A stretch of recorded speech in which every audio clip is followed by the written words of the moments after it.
تفت فؤادك الأيام فتى وتنحت. الحمد لله رب العالمين والعاقبة للمتقين ولا عدوان إلا على الظالمين، وأصلي وأسلم على من أرسله الله رحمة للعالمين سيدنا ونبينا محمد وعلى آله وأصحابه والتابعين لهم بإحسان إلى يوم الدين. أما بعد.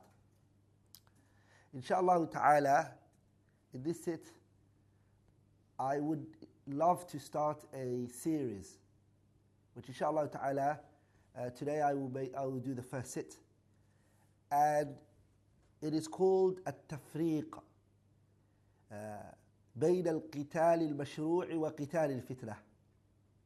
To distinguish and to differentiate between the legislated jihad or the legislated fighting وقتال الفتنة and the innovated jihad.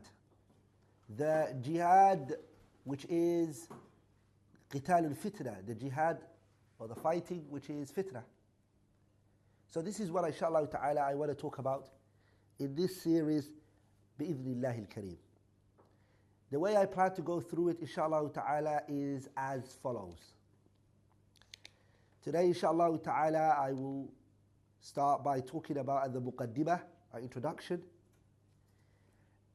and al-jihadu fi sabilillah, the second chapter inshallah ta'ala, or the first chapter after the introduction, and then the first chapter would be al-jihadu fi sabilillah. What does it mean? What's the definition? And what is meant by it? The second chapter inshallah ta'ala I will be speaking about qital al-fitnah, the battle which is, or the fighting which is fitnah, trials and tribulations. The third inshallah ta'ala will be تاريخ التفريق بين القتال المشروع وقتال الفتنة في هذه الأمة. To distinguish between or differentiate between the fighting which is legislated and the fighting which is a fitnah in this ummah. That is the third. The fourth inshallah ta'ala will be this tamyiz. The third, as I said, is going to be the history of distinguishing between the legislated fighting and the fighting which is innovative fighting, or a fighting which is fitnah in this ummah. The fourth inshallah ta'ala that I will be speaking about is tamyiz. It is to distinguish between the honor of jihad and the mistakes and error of fitan. The topic after that will be inshallah ta'ala forms of qital al-fitnah, the forms of fighting which are fitan, what forms they occur in. Also what I will be talking about is the istidlal, the evidences that are used by those who permit suicide, the evidences that they use, and the excuse that is brought regarding something known as turs, at-tatarrus, and refuting that point inshallah ta'ala. Tatarrus means using, if the disbelievers use the Muslims as shield, and there's no way to get to the disbelievers except by killing the Muslims, does the blood of the Muslims become permissible to be spilt? That point inshallah ta'ala to talk about it. Also I'm going to talk about 17 cures for fitan. Also I will be talking about bi'idhnillah al-kareem the wisdom of running away from fitnah. Also I will be speaking about the effect that fitnah has on the kulliyat al-khams, the general 5, which I'll talk about inshallah. I'll also be speaking about 7 benefits that I would extract from the hadith of the Messenger, which he said on his final sermon, Inna dima'akum wa amwalakum, your bloods and your wealths are haram from one another. 7 benefits. I will also be speaking about هدي الصحابة عند الفتن, the guidance of the companions times of fitan, how they would act and the way they were. And I will also be speaking about عدد الصحابة, which is the last one, the number of companions who will held from the fitnah. I will mention that inshallah ta'ala. Today inshallah ta'ala I will go through as much as I can, and whenever we don't, we will go through it in another sit and another sit and another sit. I ask Allah tabaraka wa ta'ala that He gives me the ability to explain these points and give it its rights. And I also ask Allah that He guides those who are listening to what is right and what is true. Anything in which I'm going to say that is incorrect is from me and shaitan, and Allah and His Messenger have nothing to do with it. Al-Muqaddimah. Introduction is the one that we're going to start with today, inshaAllah ta'ala. Ibn Taymiyyah rahimahullah, he said something. He said, Al-Kitabu was-Sunnatu mamlu'ani bil-amri bil-jihadi wa dhikri fadilatihi لكن يجب أن يعرف الجهاد الشرعي الذي أمر الله به رسوله من الجهاد البدعي جهاد أهل الضلال الذين يجاهدون في طاعة الشيطان وهم يظنون أنهم يجاهدون في طاعة الرحمن كجهاد أهل البدع والأهواء كالخوارج ونحوهم وهم كانوا يدعون أنهم يجاهدون في سبيل الله لأعداء الله. Ibn Taymiyyah rahimahullah, he said, the Kitab and the Sunnah are full of ordering jihad and mentioning its virtues. However, it is obligatory to distinguish and to differentiate between the legislated jihad which Allah and His Messenger have commanded and the innovated jihad, which is the jihad waged by the misguided individuals who perform jihad in obedience to the devil. But they believe that they are performing jihad in obedience to the most merciful, Ar-Rahman. This is like the jihad of the people of innovation and desires, as the Khawarij and other than them who fought against the people of Islam. That speech of Ibn Taymiyyah, يستحق, it deserves أن يكتب بماء الذهب. It deserves to be really written in ink of gold. What did we learn from the speech of Ibn Taymiyyah? That it is obligatory, it is wajib to distinguish between and to differentiate between what? The legislated jihad, which Allah and His Messenger have commanded, and the innovated jihad. So now we've learned that the jihad has one that is legislated and the other one which is innovated jihad that has no basis in the Sharia. And not that every person who claims, who pretends to us that he is calling to jihad, we don't take it from him. Because we have to distinguish and we have to verify that what he's calling to or that which is taking place is a jihad that is taken from the Kitab and Sunnah. Good. We also learn from the speech of Ibn Taymiyyah, the people who participate in the innovative jihad are the people of misguidance, the people of desires, such as who? Kal Khawarij, like the Khawarij and the likes of them, who claim that Khariji will say to you what? Ibn Taymiyyah says, يَدَّعُونَ, they will claim, and they will say to you that they are fighting for the sake of Allah, and that they are fighting against who? The enemy of Allah. But in reality, they are fighting against who? Against the people of Islam. So the enmity is to the people of Islam. One has to distinguish this. Also, a hadith which Sa'id ibn Mansur, he narrated, which is a hadith bisanadin sahih, the chain of narration is authentic, that Hudayfah ibn al-Yaman he said to Abu Musa al-Ash'ari one time, the hadith has come, or the athar has come in many forms and in many ways. Sometimes it has come in the form of a third person asking Abu Musa al-Ash'ari this question. In some narrations, it has come as Hudayfa himself asking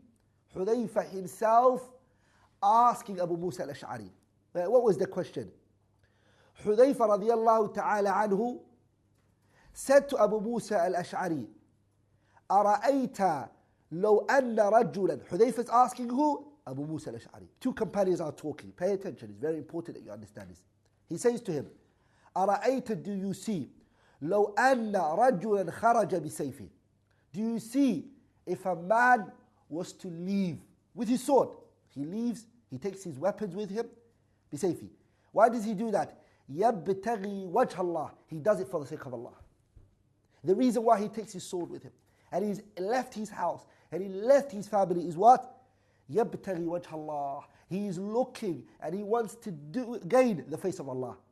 This is why he's doing it. Ikhlas, sincerity.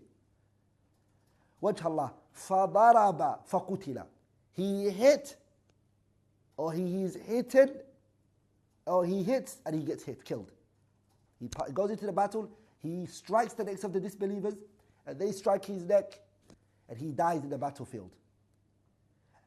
كَانَ يَدْخُلُ الْجَنَّةِ. Hudayfa said this to Abu Musa al-Ash'ari. He said, will that person enter Jannah? Will that person enter paradise? Abu Musa al-Ash'ari said, نعم, yes, he would.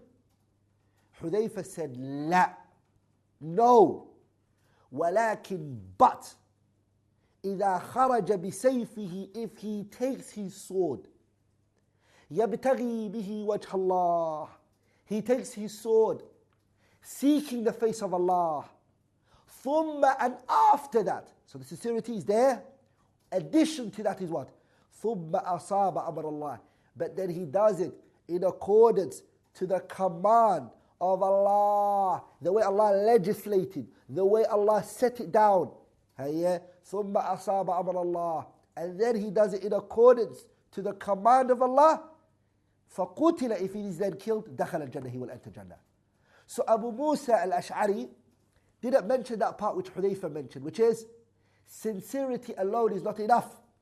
He has to do it in accordance to how Allah legislated it.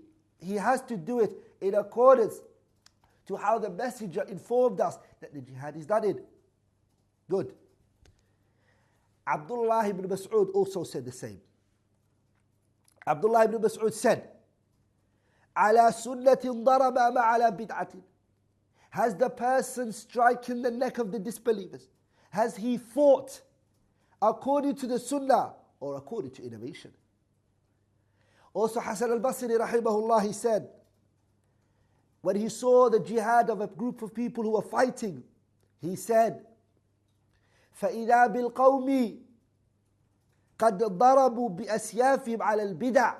He said, as though these people have striken the necks with their swords, but based on innovation. They've struck the necks, but it's all based on innovation. So if that is the speech of the great noble companion Hudayfa radiyallahu ta'ala anhu, and the speech of Abdullah ibn Mas'ud, and the speech of the Imam al-Alam Hassan al-Basri, and it also goes in accordance to what Allah said in the Quran. What did Allah say? Allah said, لِيَبْلُوَكُمْ. Allah will test you in this world. لِيَبْلُوَكُمْ أَيُّكُمْ أَحْسَنُ عَمَلًا. Allah will test you in this world to see who has the best of actions. Allah did not say the one who has the most actions. Allah does not look at actions that are a lot, but that is not done upon this which Fudail ibn Iyad is going to explain to us. What is it? Why did Allah choose those words, subhanahu wa ta'ala? Why did Allah say the best of actions? Because Fudail ibn Iyad said the best of action was said because أخلصه وأصوبه. It has to be what? Based upon sincerity. And it has to be in accordance to the sunnah. Any actions, doesn't matter what it is, whether it's the salah, whether it's the zakat, whether it's sawm, whether it's hajj, whether it's amr bil ma'ruf wa nahy anil munkar, any action a person does, if it's not done with sincerity, if it's not done according to the sunnah, that action is not accepted by Allah. وبالمثال يتضح المقال. With an example, the matter will become clear. A person prays Salatul Dhuhr. He prays it with sincerity. He does it for the sake of Allah. 4 rak'ah, Dhuhr, at the time that the Salah entered. For the sake of Allah. But he doesn't stick to the number 4. He adds 2 additional prayers, 2 extra units, and makes it 6. With sincerity, he cries in Dhuhr. He prays at the time he entered. He came in all the other conditions, but he added 2 additional. And you know why he added the 2 additional? Because he wants to get closer to Allah. He wants to get more reward for it. That action is not accepted from him. It is rejected. Because the Messenger said, on the hadith of Aisha radiallahu ta'ala, she narrated from the Prophet, من عمل عملا ليس عليه أمرنا فهو رد. Anybody who does an action that's not from our affairs is rejected. Any action that is done that is not from what we legislated, the Prophet saying, and that is not from our religion, and somebody does it, it's rejected. The Prophet also said, من أحدث في أمرنا هذا ما ليس منه فورد.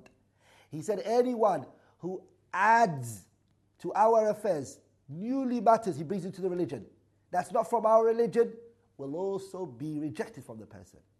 So jihad is the same. It's an action. You have to come with those pillars.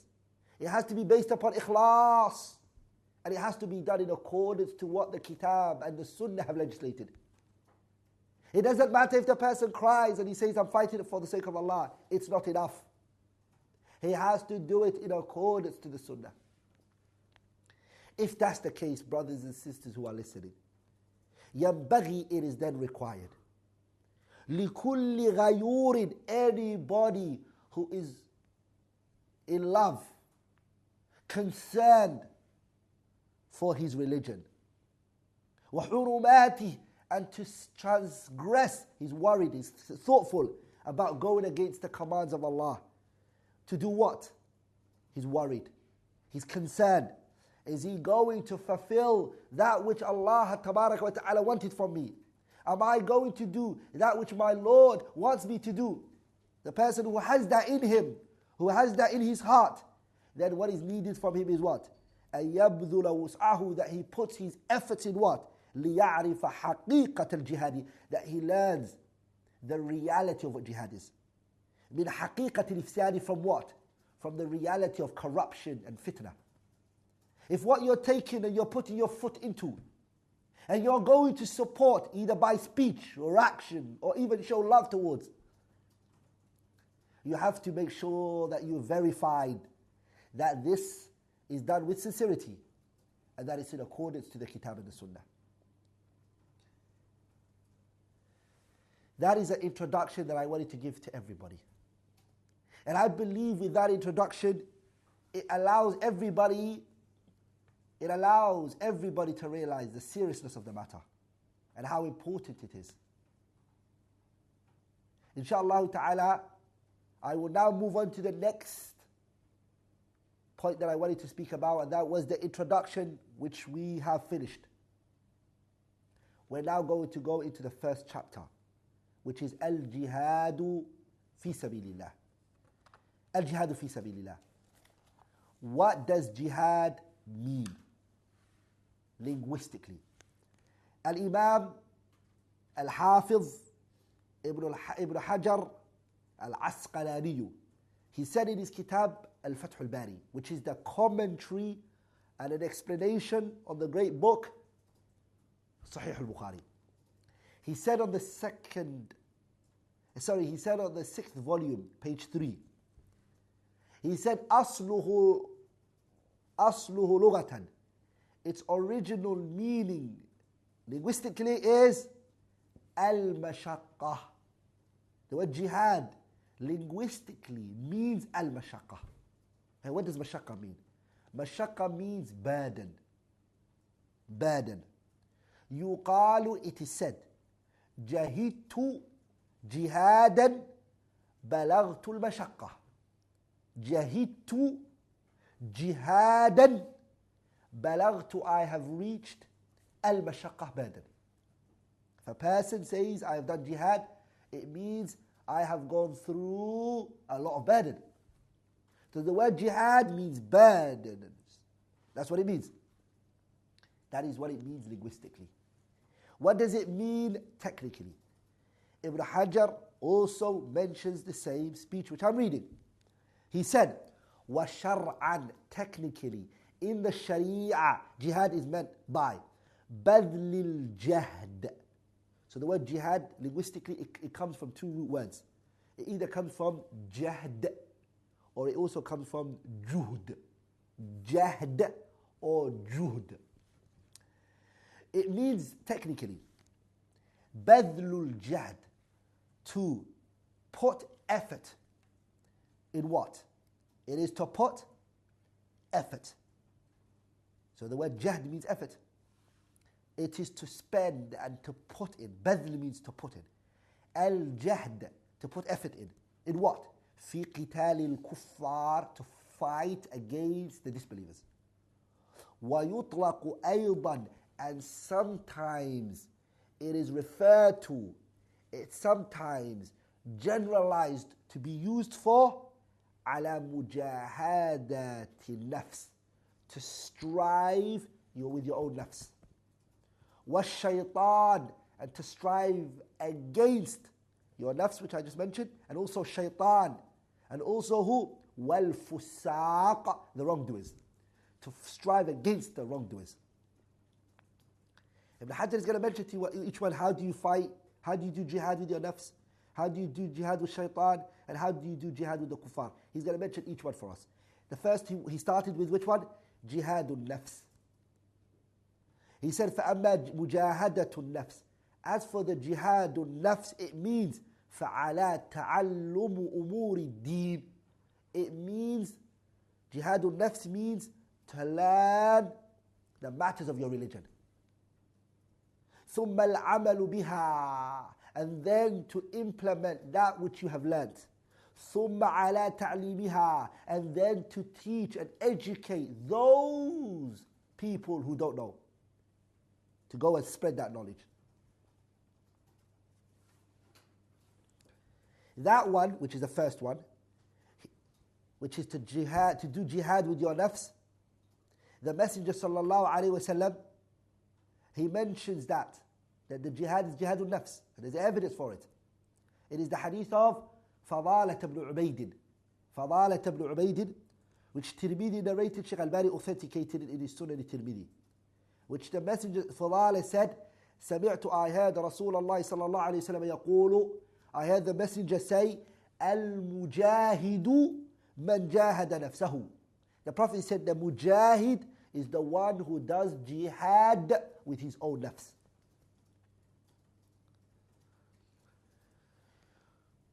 The second one, which is Mujahadatu shaitan, to do jihad with shaitan. What is it? It means, Ibn Hajar says, dafa, to push off and to push away.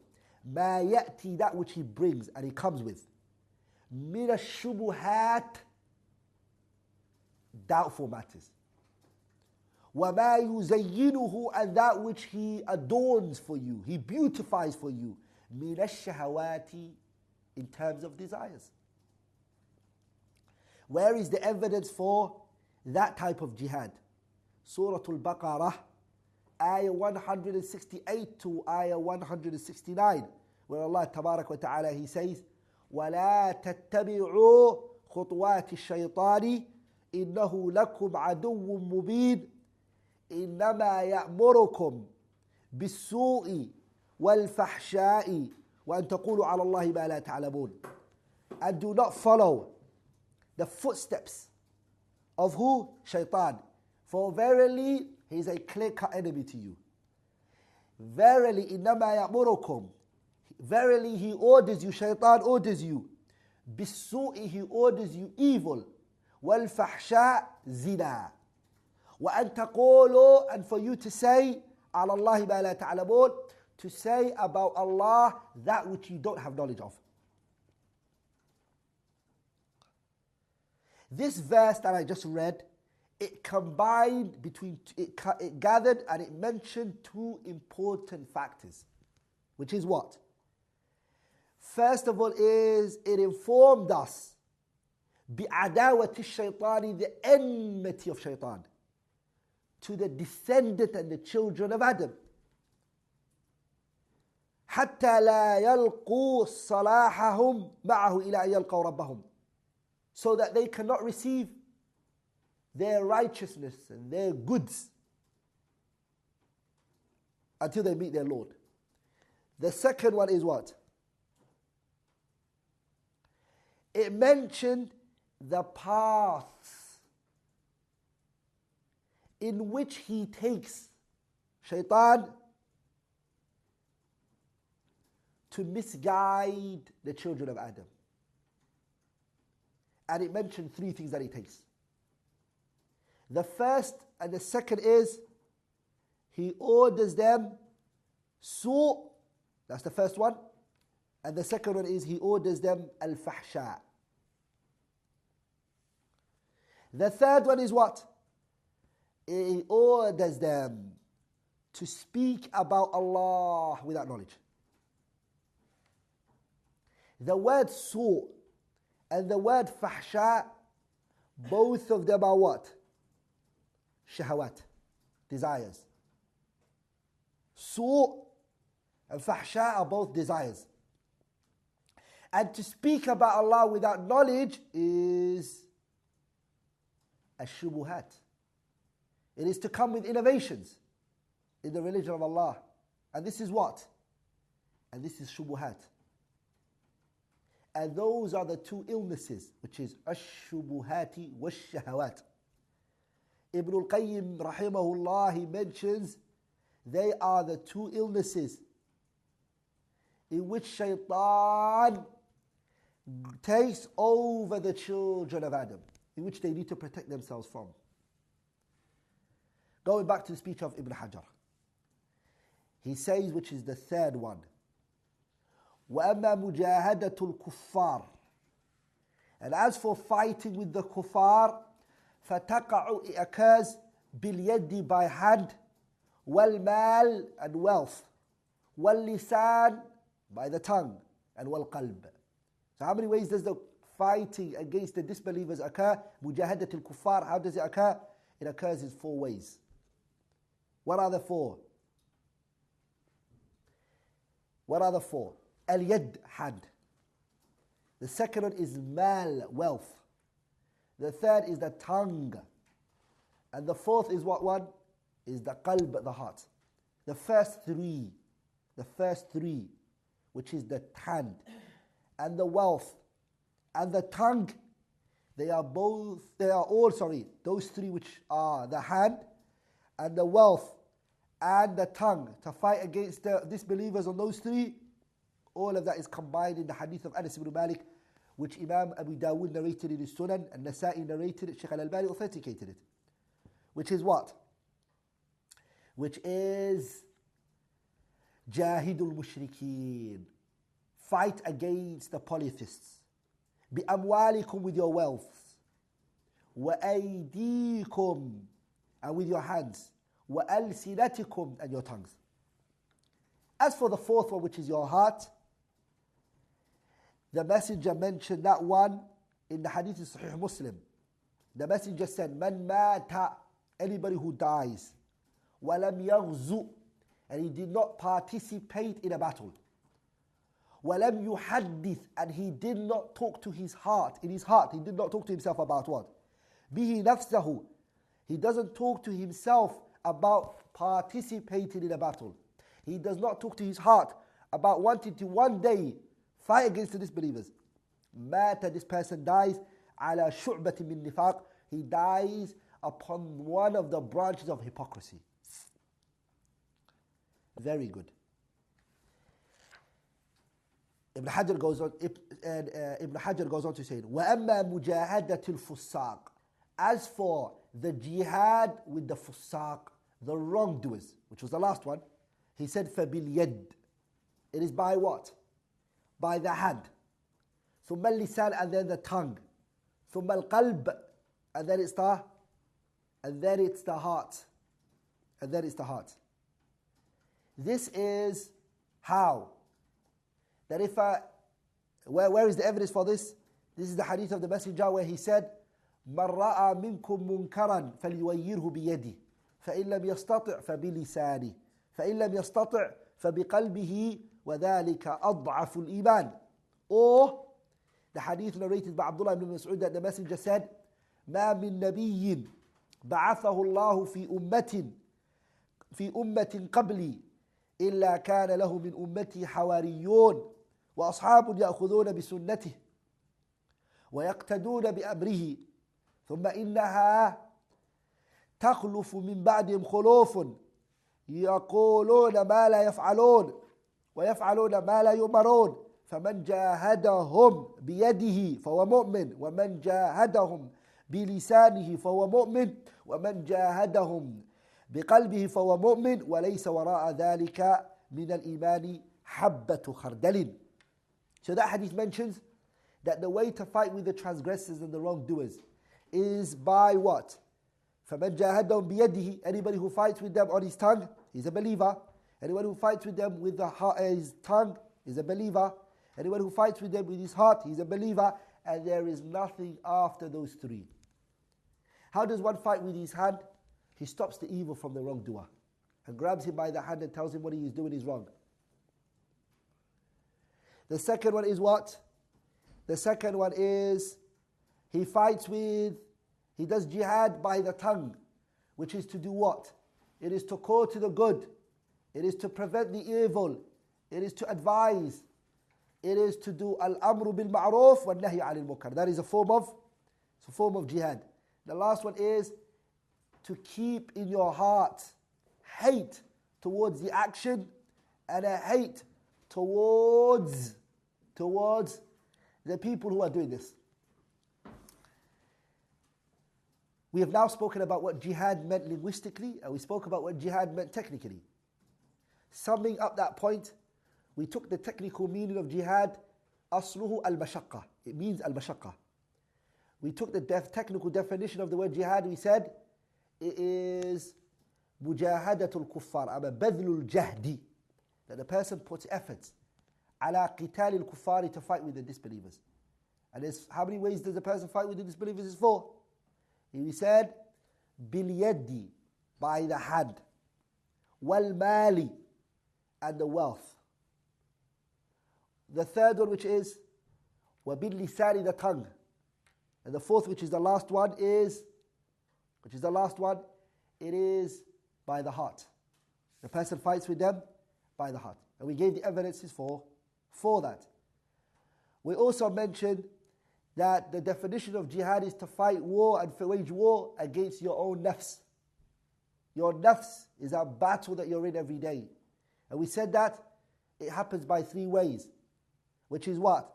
Ta'allumu, learning the matters of your religion, going and then implementing that knowledge which you have acquired, and then to go out and teach those who don't know. We also mentioned that the jihad is the jihad with shaitan, alayhi la'inullah, and that is to push away the two things in which he brings to the children of Adam, which is ash-shubuhat wa shahawat, that you fight against shaitan by pushing away from yourself the doubts that he brings to you and the desires in which he opens to you. All of those jihads which I have mentioned. Also the last one, which is the jihadul fusaq, to fight and wage war against the wrongdoers. It is by the hand. If you're able and you have power over them, you go and you take the evil over them, from them in which they have. Or you speak to them, which is a form of jihad. Or you hate it in your heart, and that is the weakest of the three. All of those forms of jihad which I just mentioned. The strongest of them is mujahadatun nafs. And that is the one that's consistent at every time. And that is the one that becomes fardu ayn, which is to fight with your nafs. And the second one is to fight with shaitan, alayhi la'inullah. And that is the one that the Messenger spent the most time, alayhi salatu wasalam, working on. Because the people who don't succeed in that form of battle, who don't win in that battle, will never win in the other battles. Nobody will win who hasn't got control over himself, who doesn't know the religious learnings of the Prophet sallallahu alaihi wasallam, who hasn't implemented it, and has not once gone out to convey the message of Islam. That person will not win when he comes out against shaitan. Your nafs is already weak. Shaitan, you're vulnerable to him. You're also vulnerable to the fusaq, the wrongdoers. And you're also vulnerable to the disbelievers. They don't even need to wage war on you. They just need to open you doubtful matters in your religion, and you apostate easily. Or what they all need to do, or that which they need to do is to open desires, and then you will swim and dwell into it. Now, inshaAllah ta'ala, I want to talk about a quote by Al-Kasani rahimahullah. In his kitab, Al-Imam Al-Kasani rahimahullah, he mentions in his kitab, Bada'i' al-Sana'i', the 7th volume, page 98. He said, Al-Jihadu fi urfi al-shara'. Jihad, according to the definition of the Sharia, is what? Yusta'malu, it is used, fi badli al-wus'a, for the person to put effort in, wattaqati, bil-qitali, to fight, fi sabilillah, in the cause of Allah, bin-nafsi, with his nafs, his soul, wal-mali, with his wealth, wal-lisan, and his tongue, or ghayra dhalika, or other than that, or wil-mubalagati fi dhalik, or also to go extra in that. Go to Hashiyatu I'anatu al-Talibin لأبي بكر الدمياطي. Dimyati. بالمناسبة, some people say Damyati. لا, it's Dimyati بكسر الدال. Now, inshaAllah ta'ala, I'm still on the first chapter, which I was talking about, Al-Jihadu fi sabilillahi. I've spoken about what it meant, linguistically and technically. I'm still on that chapter, but I want to talk about the virtues of jihad. Fadlul jihadi, the virtues of jihad. Ibn al-Qayyim rahimahullah, he mentions in his great book, Tariq al-Hijratayn, the path to the two migrations. I'm talking about Dar al-Kutub al-Ilmiyah, the publication Dar al-Kutub al-Ilmiyah, page 355. Page 355. Ibn al-Qayyim talks about the mujahideen who fight for the sake of Allah and that which they have in terms of reward. Wallahi, he says a speech that's very powerful, which I'm going to read inshaAllah ta'ala. He said, وَهُمْ جُنْدُ اللَّهِ الَّذِي يُقِيمُ بِهِ دِينَهُ. The mujahideen are who? He said they are the soldiers of Allah. Jundullah, they are the soldiers of Allah. الَّذِي يُقِيمُ بِهِ دِينَهُ. Allah uses them to establish His religion. وَيَدْفَعُ بِهِمْ بَأْسَ أَعْدَائِهِ. And Allah uses them to do what? To push away the harm of the enemies. And to also protect وَيَحْفَظُ بِهِمْ بَيْضَةَ الْإِسْلَامِ. And also Allah uses them to protect the honor and the dignity of Islam. وَيَحْمِي لَهُمْ حَوْزَةَ الدِّينِ. And to look after the realm and the boundaries of the Sharia. وَهُمُ الَّذِينَ the mujahideen are who? الَّذِينَ يُقَاتِلُونَ, they are the ones who fight أَعْدَاءَ اللَّهِ, the enemies of Allah. Why? لِيَكُونَ الدِّينُ كُلُّهُ لِلَّهِ. So the religion, all of it can be for Allah. وَتَكُونُ كَلِمَةُ اللَّهِ هِيَ الْعُلْيَا. And for the speech of Allah to be the highest. قَدْ بَذَلُوا أَنفُسَهُم. They have put all of their soul في محبة الله, in the love of Allah. وَنَصْرِ دِينِهِ, and giving victory to His religion. وَإِعْلَاءِ كَلِمَتِهِ, and to put up high the speeches of who? Of Allah tabarak wa ta'ala. وَدَفْعِ أَعْدَائِهِ, and to rebel and push away the enemies of Allah. وَهُمْ شُرَكَاء, and they are those who share with لِكُلِّ مَنْ يَحْمُونَهُ. Anybody who protects the religion, they have a part. بِسُيُوفِهِمْ فِي أَعْمَالِهِمُ الَّتِي يَعْمَلُونَهَا, because of the actions which they do. وَإِنْ بَاتُوا فِي دِيَارِهِمْ, even if the mujahideen sleep in their houses and they stay at home, they share with those people who are what? Who are protecting the Sharia, who are looking after the religion, they share that reward with them. وَلَهُمْ مِثْلُ أُجُورِ مَنْ عَبَدَ اللَّهَ. And they also get the reward of what? Everybody who worships Allah. بِسَبَبِ جِهَادِهِمْ وَفُتُوحِهِمْ.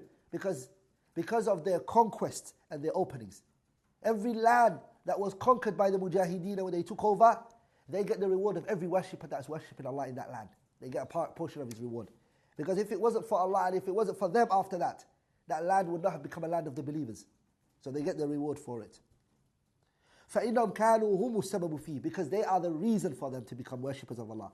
وَالشَّارِعُ قَدْ نَزَلَ الْمُتَسَبِّبُ مَنْزِلَةَ الْفَاعِلِ التَّامِ. Because the religion has given the one who is a cause to something the likes of the reward who does something completely. In terms of reward and in terms of sin. وَلِهَذَا كَانَ الدَّاعِي إِلَى الْهُدَى. And because of that, the one who calls to good. لأن الداعي إلى الهدى.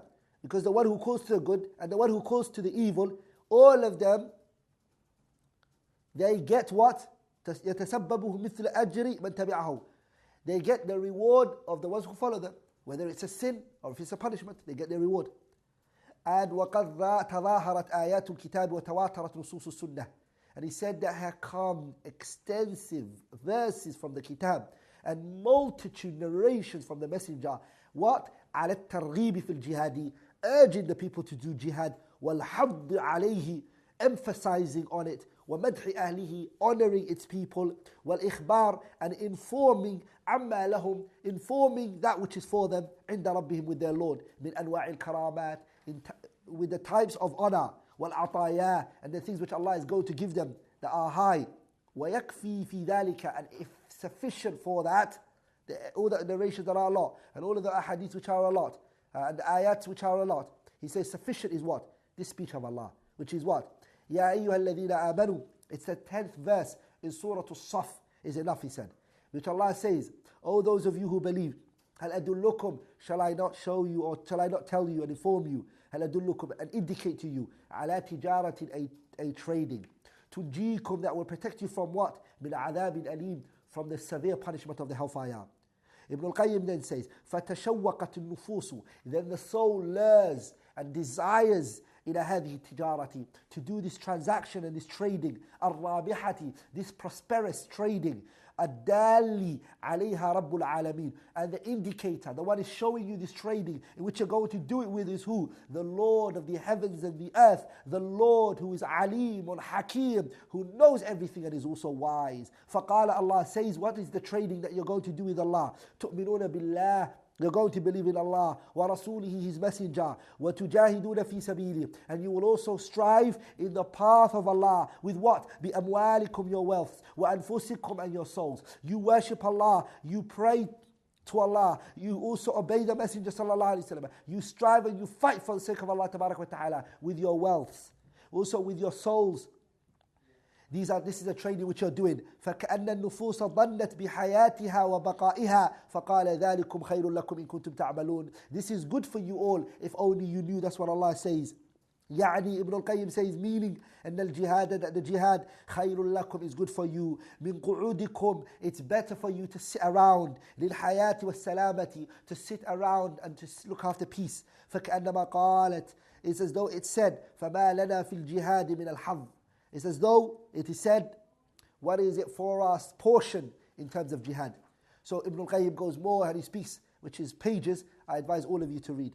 Also Ibn al-Nahas, he has a kalamun mati'un on the verse, إن الله اشترى من المؤمنين أنفسهم وأموالهم بأن لهم الجنة يقاتلون في سبيل الله فيقتلون ويقتلون وعدا عليه حقا في التوراة والإنجيل والقرآن ومن أوفى بعهده من الله فاستبشروا ببيعكم الذي بايعتم به وذلك هو الفوز العظيم. سورة التوبة آية 111. Al-Imam Ibn al-Nahas rahimahullah, he has a speech which is beautiful and strong in his great book Mashariq al-Ashwaq ila Masari' al-Ushaq. He talks about this ayah and what it has. I advise all of you to go back to there. Also Ibn al-Qayyim rahimahullah, he has a speech close to the speech of Ibn al-Nahas in his great book, or his little book, which is called Risalat Ibn al-Qayyim ila ahad ikhwanihi. It's a message, an essay which Ibn al-Qayyim wrote to some of his brothers. If you go to page 32, at the ending, he talks about that verse. And he speaks about it, and he brings speeches and benefits that are amazing. I also want to conclude by saying one hadith to show the virtue of jihad. We've taken 2 verses from the Quran. We took Ya ayyuhalladhina amanu, the verse in Surah As-Saf. The verse in Surah As-Saf, ayah 10, which Allah says, Ya ayyuhalladhina amanu, hal adullukum ala tijaratin tunjikum min adhabin alim, tu'minuna billahi wa rasuli wa tujahiduna fi sabilihi bi amwalikum wa anfusikum, dhalikum khayrun lakum in kuntum ta'malun. In kuntum ta'lamun. We also spoke about the verse, إِنَّ اللَّهَ اشْتَرَى مِنَ الْمُؤْمِنِينَ أَنفُسَهُمْ وَأَمْوَالَهُمْ بِأَنَّ لَهُمُ الْجَنَّةِ يُقَاتِلُونَ فِي سَبِيلِ اللَّهِ فَيَقْتُلُونَ وَيُقْتَلُونَ وَعْدًا عَلَيْهِ حَقًّا فِي التَّوْرَاةِ وَالْإِنْجِيلِ وَالْقُرْآنِ وَمَنْ أَوْفَى بِعَهْدِهِ مِنَ اللَّهِ فَاسْتَبْشِرُوا بِبَيْعِكُمُ الَّذِي بَايَعْتُمْ بِهِ وَذَلِكَ هُوَ الْفَوْزُ الْعَظِيمُ. Ayah, Surah At-Tawbah, ayah 111. And we also took some of the speech of Ibn al-Qayyim, rahimahullah, in his kitab, طريق الهجرتين. I'm going to conclude by talking about the virtue of jihad, a hadith which was collected by Bukhari and Muslim, and the wording, inshallah, is the wording of Imam Muslim on the authority of Abu Hurairah. That the Messenger sallallahu alayhi wa sallam has said, تضمن الله لمن خرج في سبيله لا يخرجه إلا جهادا في سبيلي وإيمانا بي وتصديقا برسلي فهو علي ضامن أن أدخله الجنة أو أن أرجعه إلى مسكنه الذي خرج منه نائلا ما نال من أجر أو غنيمة والذي نفس محمد بيدي ما من كلم يكلم في سبيل الله إلا جاء يوم القيامة كهيئته حين كلم لونه لون دم وريحه مسك والذي نفس محمد بيدي لولا أن يشق على المسلمين ما قعدت خلاف سرية تغزو في سبيل الله أبدا ولكن لا أجد سعة فأحملهم ولا يجدون سعة ويشق عليهم أن يتخلفوا عني والذي نفس محمد بيدي لوددت أني أغزو في سبيل الله فأقتل ثم أغزو فأقتل ثم أغزو فأقتل. This hadith of the Messenger, which is very long, the Messenger sallallahu alayhi wa sallam, he mentions in this hadith that Allah made a promise. Allah tabarak wa ta'ala promised anybody who leaves for the sake of Allah tabarak wa ta'ala, he doesn't go out except to fight for the sake of Allah. He doesn't go out except to fight because he believes in Allah. He takes in the words of Allah and the Messenger sallallahu alayhi wa sallam. It is upon Allah, he says, on myself, Allah says, that I will enter that person into Jannah, or I will bring him back into the house in which he had left, gaining what? Great and immense reward, or coming back with spoils of war. The Messenger sallallahu alayhi wa sallam said, I swear by the Lord, my soul is in his hand. There is no person who is wounded for the sake of Allah in a battlefield, except he will come the day of judgment in the form in which he was wounded. The blood will be gushing from him in the day of judgment. The Prophet said that the color would be the color of blood, but the smell and the fragrance would be the fragrance of misk. The Messenger said, I also swear by the Lord, in which my soul is in his hand, subhanahu wa ta'ala. If it wasn't hard on the believer, he would never have ever sat behind from a battle in which Allah tabaraka wa ta'ala's religion is being fought in. And the person who dies upon that path, who enters his grave as a mujahid, what will he say? This is what he's going to say. In his grave, he will say, I wish I can fight for the sake of Allah to be brought back to the world again, in which I can fight for the sake of Allah and make the speech of Allah go up, and then I can be killed. And then again, and then I get killed. And then again, as much as I can do this again. And finally, I want all of you to remember the ayah Surah Al-Ankabut, ayah 69. Allah says, وَالَّذِينَ جَاهَدُوا فِينَا لَنَهْدِيَنَّهُمْ سُبُلَنَا. Anybody who fights for our cause, he fights for the cause of Allah, Allah says, لَنَهْدِيَنَّهُمْ سُبُلَنَا. We will guide that person to the straight path. Ibn al-Qayyim, in his great book, Al-Fawaid, Ibn al-Qayyim in his great book, Al-Fawaid, page 109, he mentions, rahimahullah, the beauty and the benefit that is in that verse. Page 109, inshallah ta'ala, go to it, you will benefit. Ibn Taymiyyah also, in the 16th volume, page 7th volume, the 7th volume, Page 16, Ibn al-Qayyim talks about the benefits of jihad. Inshallah ta'ala, my next sit, I will move on to the second chapter, bi'idhnillahi al-kareem. Qitalul Fitnah will be the next topic that I speak about. For now, that's all it's going to be. Subhanakallahumma bihamdik. Ashhadu an la ilaha illallah. Astaghfiruka wa atubu ilayk.